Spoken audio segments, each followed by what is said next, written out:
Public Nemesis Media. Good afternoon, welcome to Public Nemesis Media. Today we're gonna read Who Owns Alexander the Great? It's a Diplomatic Minefield, which is an article published in the New York Times. I heard about this article when it came out, but I did not read it, and curiosity got the best of me. This one caused a lot of controversy or a lot of backlash, and I did not read this before, so this is going to be the first time I'm going to read the article and see it for myself. Yes, I am recording my very first reading. Before I start, I want to say that no, I'm not a fan of the antiquization process. I mean, if you've seen my videos, especially if you're a channel member, if you've seen those other videos that are members exclusives, you know very well what my opinion on Antiquite are. So there's that. I don't expect some newspaper from across the Atlantic to write some super deep article about the Balkans, because come on, we're like a remote part of the world, and like we're not that important. So so I don't really have much high expectations anyway, but you know, I'm very curious to see what's this all about. So I'm very late to the party, but you know, let's get started anyway. So, who owns Alexander the Great? It's a diplomatic minefield. North Macedonia has claimed historical figures as part of a drive to build a national identity that has ruffled the feathers of the Balkan nation's neighbors.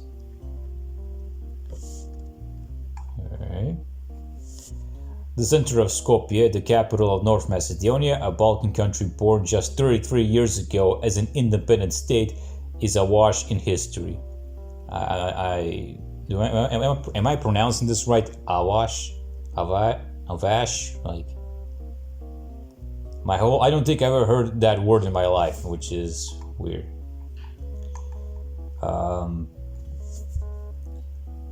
Just 33 years ago. I mean, alright, fine, but it's been a country, you know, a bit longer than that, and the idea to make it a country is even longer than that. So I'm just saying. The statue of Alexander the Great looms over the central square. One of his father, Philip II of Macedon, towers above a nearby piazza top and an oversized pedestal. What words are these? No, really, like this is like this guy bought a thesaurus and wants to try it out immediately. Like I thought I knew how to speak English. The city is also littered with tributes in bronze, stone, and plaster to generations of other heroes from what the country sees as its glorious and very long history. Alright, I'm against that project, Skopje 2014. I heard some individual, I don't remember what his name was, he calls it a Disneyland, and I actually agree with him. This is very forced, and you know what? I actually look at the pictures of what the Skopje Center actually looked like before that project, and I don't think I'll be able to forgive Nikola Gruevski for his atrocious policy. The problem, though, is that most of the history on display is claimed by other countries. Present-day North Macedonia, birthed by the breakup of Yugoslavia in the 1990s, I mean, again, it's a bit earlier than that, has no real connection to Alexander the Great, who lived 2,000 years ago down the road in what is now Greece, and many of the other historical figures honored with statues are Bulgarian. Alright, so no real connection to Alexander the Great. Right, I agree with that. I mean, there is some connection. I wouldn't completely dismiss the ancient Macedonians, but my problem with that claim of that direct claim is the fact that a lot of people think that the ancient Macedonians were there, but all of a sudden they just magically became Slavs. We're the same people. That is a real problem with the Antiquity. In reality, there's like a very big gap between the ancient Macedonians and the modern day Macedonians. I mean, in time wise, like the article said, 2,000 years. So there's that, and and as for the many historical figures are Bulgarian, sure, but a lot of them fought for Macedonia, and they can be considered Macedonians too. I'm talking about the ones from the 19th century, 20th century. So there's that. Next up, Slavica Babamova, the director of the National Archaeological Museum, has spent her career digging up and displaying ancient artifacts and has no problem focusing on the past. But she said she was unsettled by the plethora of statues erected by her country in an effort to build a state and national identity. We have such a rich history of our own and so many things to say, but I don't see any need to push all this overdone marketing, she said, gesturing towards the Alexander the Great statue during an interview. Sure, it's fine. I mean, there's probably some history going on in that region, that's very old. Whether we have the right to claim it as our own, I don't think so. I think a lot of those super early historical, stuff like those artifacts, those ancient artifacts that Mrs. Babamova has been digging up and making her own career, is something that should belong to all the people that live in the Balkans. So nothing too controversial to see here. Moving on. More important for North Macedonia and indisputably part of its history, she added, are the golden funeral mask and other stunning artifacts that predate Alexander and were found in an ancient necropolis near the village of Trebenište in North Macedonia. There, you see, that's nice. North Macedonia's identity building has long infuriated Greece, which claims ancient Macedonia as part of its own heritage and has a region named after it. So identity building, honestly, the whole trying to build the identity based on ancient Macedonians is a relatively new phenomenon. It started after the collapse of communism in Eastern Europe, and with that collapse of Yugoslavia, and immediately after Macedonia's independence, some people started to claim that direct descendants of those ancient Macedonians. Philip II, Alexander the Great. Who can forget about the Virginia Sun flag, which was the first one of the independent Macedonian state, but the current independent Macedonia. So I agree with, so that one was kind of active in the 90s, active in the 2000s, but then it kind of, I wouldn't say died out completely, but its popularity definitely lowered down a lot by the 2010s, or at least the mid-2010s. Yes, it did. Look how people used to think about back then, how they think now, and how much importance is given to those historical figures of the ancient Macedonia, and I can see that thankfully it's no longer popular that much. I've said that actually many times, so you probably get it by now. And as a region named after it, well, the region is actually much bigger than that. As a part of that region, commonly known as ancient Aegean Macedonia. So I'm just saying, Greece is more angry with that claim of the ancient Macedonia, and of course the classic claim that Macedonia as a whole is Greek, because those old Macedonians were Hellenes, and yeah, you get the point. The article continues with, Also angry is Bulgaria, another neighbor very possessive about some of the historical figures, particularly a 10th century Bulgarian ruler whose statues now crowd the center of Skopje. He's referring to Tsar Samuel, I just know it. Very possessive about some of his historical figures. Well, if you want to claim that, oh, those guys were just Bulgarians and had nothing Macedonian in them, then alright. Although I wouldn't say every Bulgarian thinks like that. I mean, I heard also, even from Bulgarian politicians, that Macedonians and Bulgarians have a common shared history, so I think it's totally fair. To completely remove the Macedonian from those Macedonian Bulgarians is not fair and even historically inaccurate. I mean, those people did fight for an autonomous and later an independent Macedonia, so yeah. Quarrels over who owns the past have not only unsettled scholars, but have also had serious consequences, blocking North Macedonia's entry into the European Union. I'm not really sure about that. I mean, the European Union never really asked anything from Macedonia to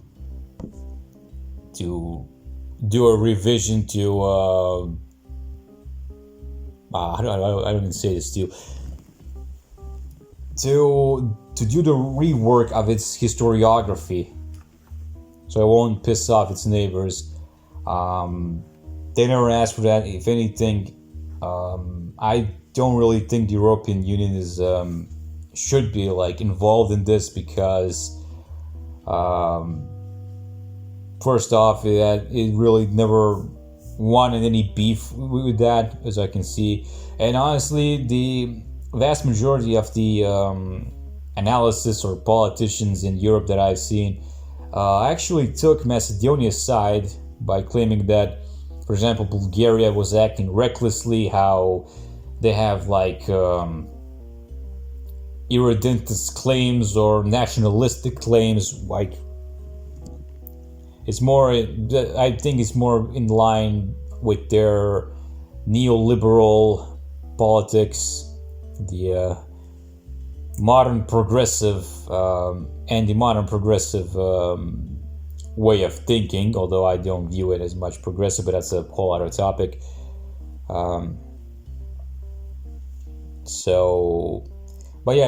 you know, to say, oh, Macedonia will not enter the European Union because some guy is claiming Tsar Samuel is not true. They have also clouded an ambitious nation-building project founded on history that others insist belonged to them, particularly Alexander the Great. Yeah, those people are gone. Those who wanted to build our identity on ancient Macedonia. A conquering hero whose empire stretched from the Balkans to India in the 4th century BC, Alexander was born in a city now in Greece. He did not live on the territory of what is today North Macedonia, historians generally agree, and speak its Slavic language. Slavs arrived in the area hundreds of years later. Alright?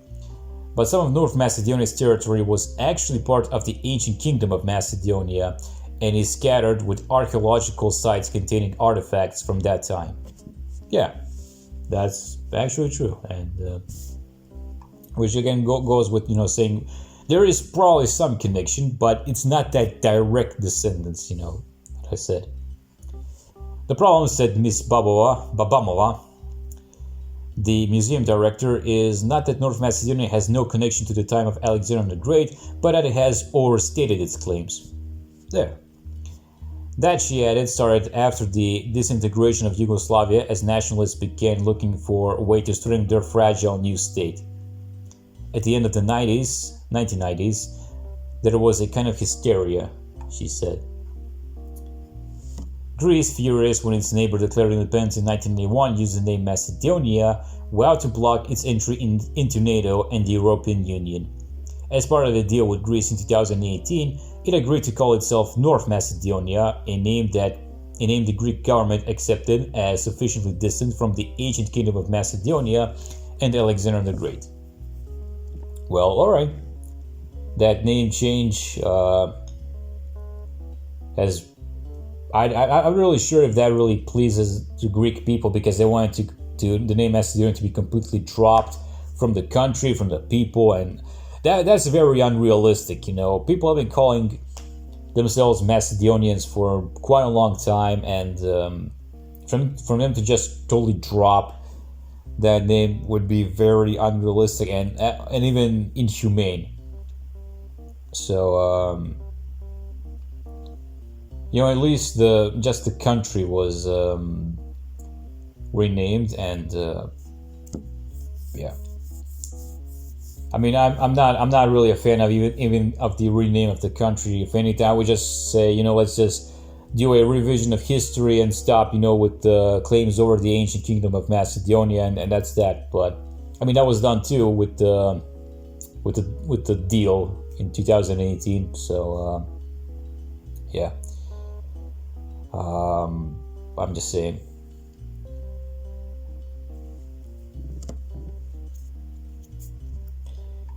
Just as tempers claimed with Greece, Bulgaria raised its own historical complaints, with nationalists there insisting that Macedonia was an artificial nation confected by communist anti-Nazi partisans who proclaimed the state in 1944 and spoke a Bulgarian dialect. Bulgaria, an ally of Nazi Germany during World War II, threw up roadblocks in the way of European Union membership. I mean, all right, think about the veto, whatever you like. I mean, again, I'm not really a fan of the European Union to get involved in that, because the EU does not want any beef with that, and it's just gonna be counterproductive to everyone involved. It was honestly seen. I do like these said nationalists were insisting, there was that classic viewpoint.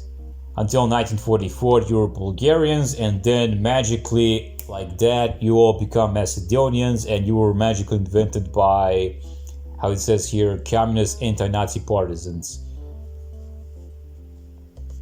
So I have spoken very much against that narrative, and I will always speak against that. Not only is it insulting, but also it's historically inaccurate. The article continues, "We have the same problem with Bulgaria that Ukraine has with Russia. They say you don't exist," said Nikola Minov, a history professor at St. Cyril and Methodius University in Skopje. Alright, this one, I've seen this comparison being created way earlier, that how the Macedonian and Bulgarian relations are like the same as Ukraine and Russia relations, and I don't agree with that. I mean, I will admit I'm not an expert on the Ukrainian identity and its ethnogenesis. I did read stuff about it, but I did do research, and I'm very fascinated with Eastern Slavs, but I'm not an expert. Surely nowhere near as I sure don't know nearly as much as I do know about the Macedonian ethnogenesis. So yeah, but this argument "you don't exist" is an imaginary straw man, honestly. Even the Bulgarians that I've seen who say that Macedonians are an artificially created nation, created out of thin air and all that, even they admit that the Macedonian nation is a reality, whether they like it or not. They say, no matter what, it's a Macedonian nation is reality. Sure, they were created like that, but they exist, and I can't really, I have to accept that. So yeah,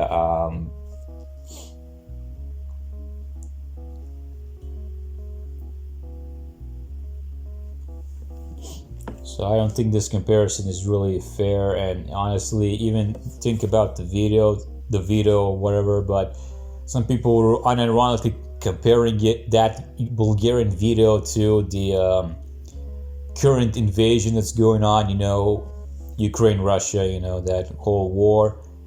And I don't want to get into that topic, but that war hurts a lot. I'm against every war, but that one just pains me the most. So, I'm just saying, moving on. Ukraine has struggled to assert a separate identity against just the Russian Empire, but the land now called North Macedonia has had to deal with the Roman Empire, of which it was part of 5 centuries, the Ottoman Empire, which governed these parts until the early 20th century, and intermittent rule by other outside forces, including Serbs and Bulgarians. Yeah, the land was passed a lot, so if anybody knows what the history of the region was and its people, everyone will know that in order to achieve peace, an independent Macedonia should be, recognized, and it is. It should exist, and nobody should fight over it. So that really is the solution. Searching for a historical anchor with which to secure a new country whose only previous experience as an independent state lasted just 10 days in 1903, the Crucial Republic.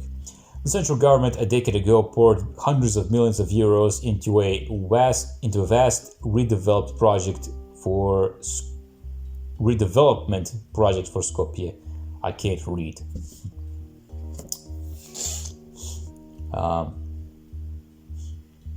It filled the city center with statues and turned drab government and commercial buildings into colonnaded palaces resembling a kitschy Hollywood set for a movie about ancient times.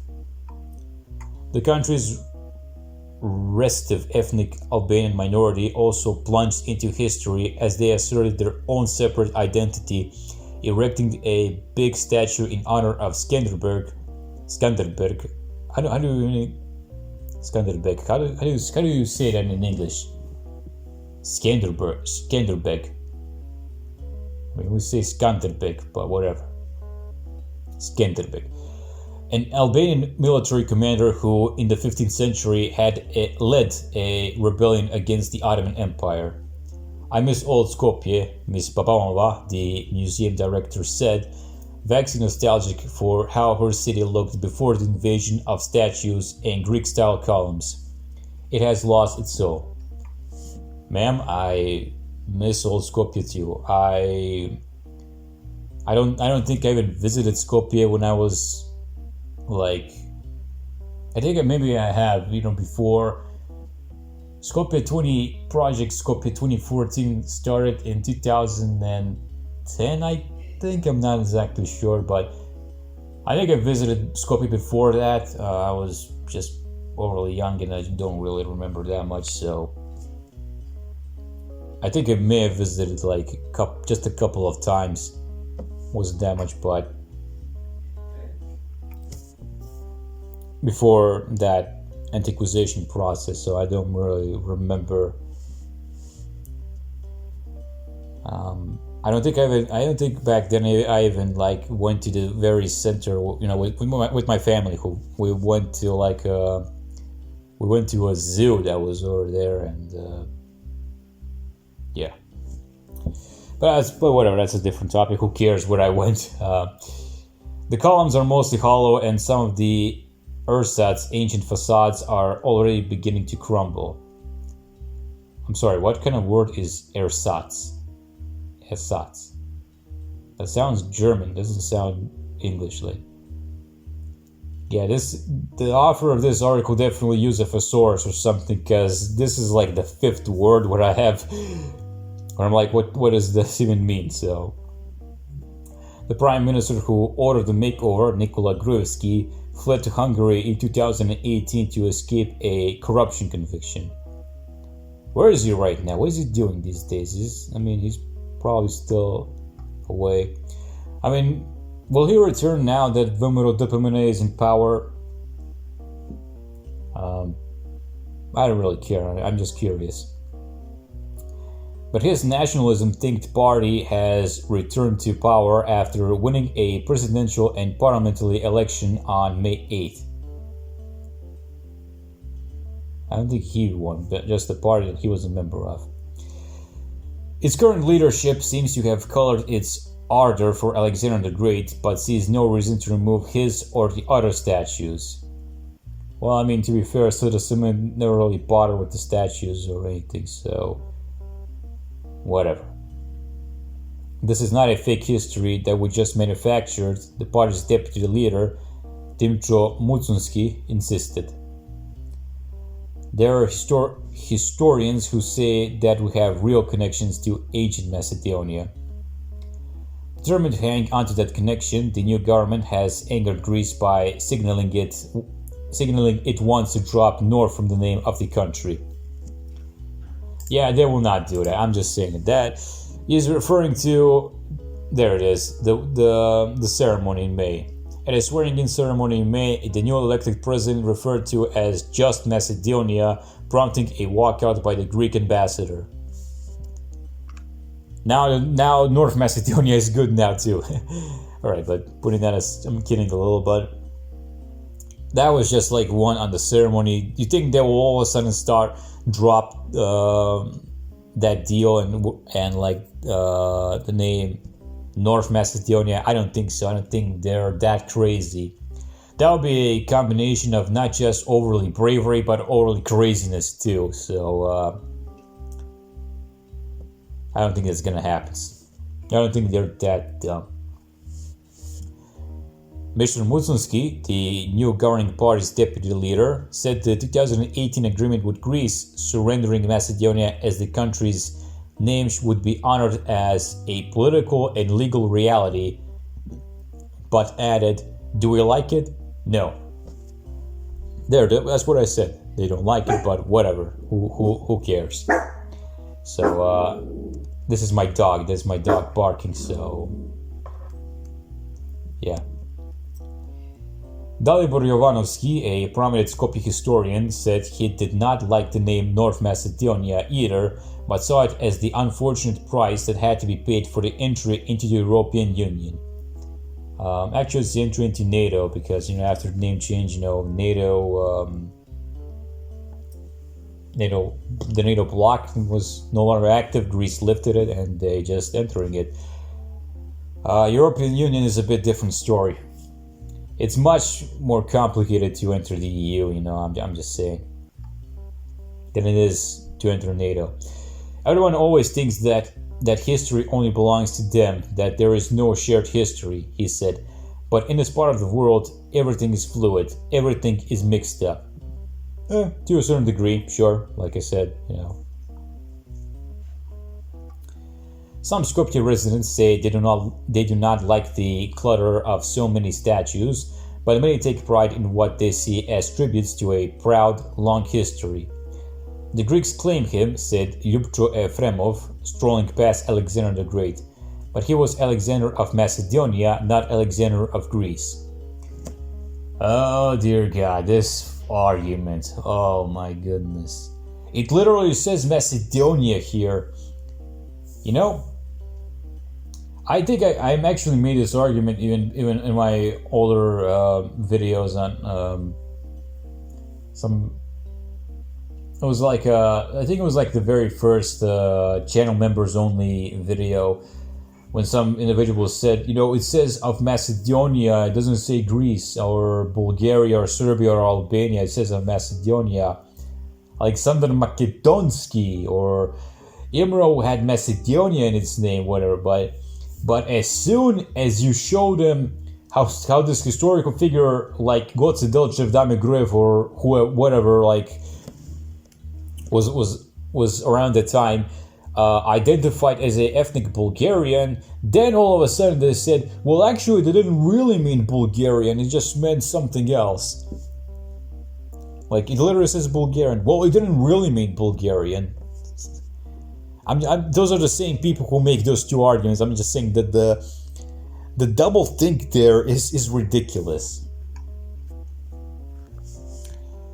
Bisera Konstantinov-Stoichevska, a former minister of culture, said she has planned to clear the city of at least some of the statues by moving them to a park outside town. But she gave up after her staff, instructed to look for zoning law violations, found that, unfortunately, everything was legal. Huh.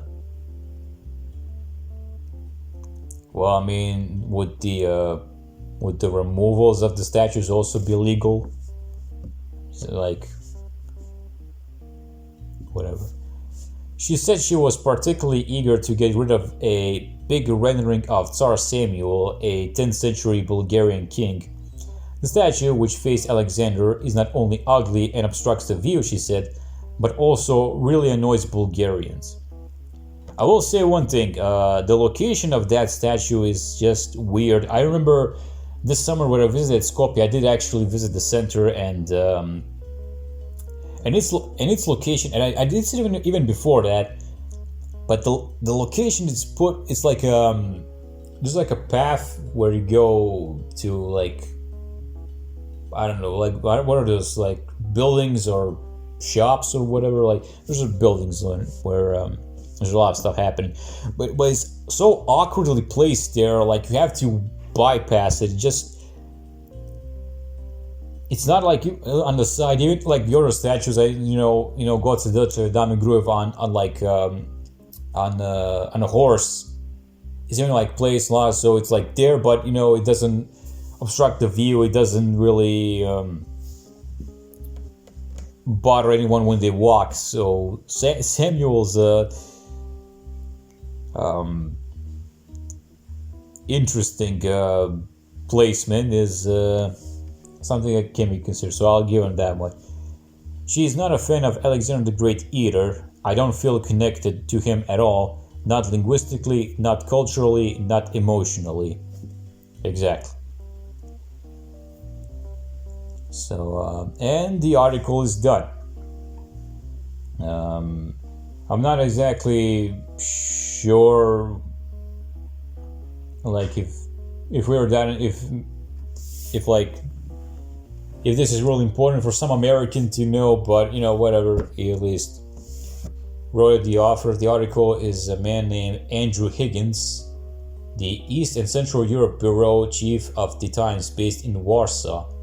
He covers a region that stretches from the Baltic republics of Estonia, Latvia, and Lithuania to Serbia, and other parts of Yugoslavia. All right.